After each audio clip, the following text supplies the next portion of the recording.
I've been getting overwhelming support for what I said. Strong support from my caucus. And my wife. And all the white men in my family. But, you know, I think it speaks to a larger issue of tone in the Minnesota House this year. And really, leadership starts at the top. And from the installation of a mute button to the kind of conduct that happens in the retiring room, which is really a new phenomenon, the level of complete inattention to floor activity, the speaker's long absences from presiding or even being present on the floor. There has never been a tone in the Minnesota House during my time here where dissent has been so thoroughly disregarded that people feel that they don't even need to listen to it. And I think that's problematic.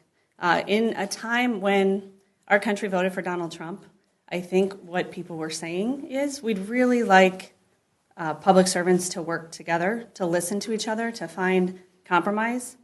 And so, you know, I have some work to do because the way in which I tried to get my colleagues to listen to some of my other colleagues in some ways has made the gulf a little bit deeper.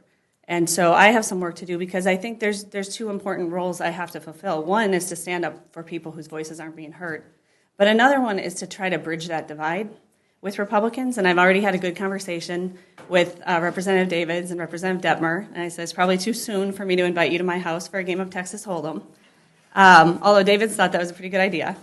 But we need to do some work with each other to listen to each other and respect each other. I think that's part of what we need to do too. You know, earlier this week I definitely did part of my job, which is calling attention to people who aren't being heard. But I will continue to work on the other part of my job, which is to reach across party lines and develop those relationships that can lead to productive policymaking. Did I hear a little bit of regret in there, in your answer?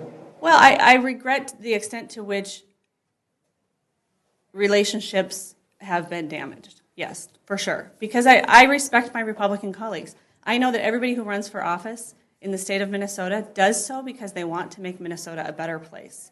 And I want them to understand that I respect their point of view and I listen to it. And I learned from Republicans. I mean, one of the things about that debate that was so incredible is I was learning from everybody who was speaking. It was really a phenomenal debate. Well, along those lines, this is about what the speeches were about. This is about what the topic was about. There were some very emotional addresses from women of color, and that's one of the things you were concerned about. The identity and gender of the people who were speaking was relevant, and the identity and gender of the people who weren't listening was relevant.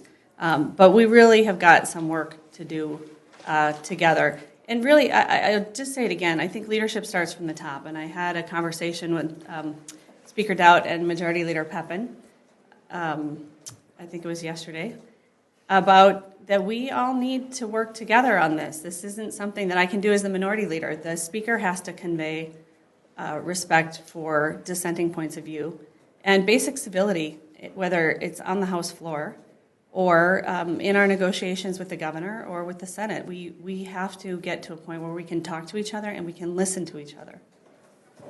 What else goes on? Did you get any assurances or pledges of cooperation? I wouldn't say that, no. What else goes on in that? A lot of eating, a lot of coffee consumption. So we should probably go to the floor unless there's any last. Yes.